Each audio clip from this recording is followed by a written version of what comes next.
Once you have decided on a topic and found the relevant articles that you want to use in your research paper or project, I'm going to show you how to save that information. So, if you click into any article, you'll have the same general setup.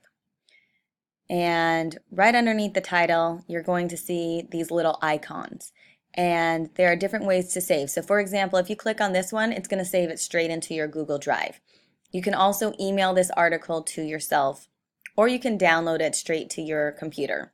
And from there, you can save it onto a hard drive, onto your Google Drive, or wherever you save your files.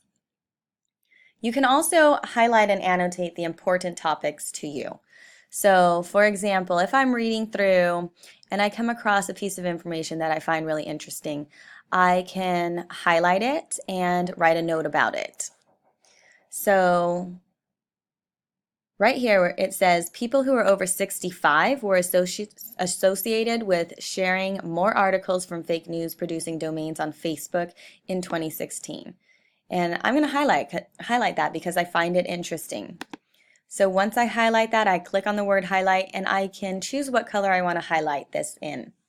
This is going to become useful if you want to color code your notes for whatever reason. I'm going to highlight it in blue, and then I'm going to add a note by clicking on notes and then typing it in right here. So I'm going to say that this statement goes against the idea that young adults are the most likely to spread fake news. And it's really important for me right here to press save. All right, let's say I do this several more times and I have many annotations onto this text. What I would do at that point is I would go up here to where it says highlights and notes. And it shows me all of the text that I highlighted, what color I highlighted it in, and any notes that went along with that specific text.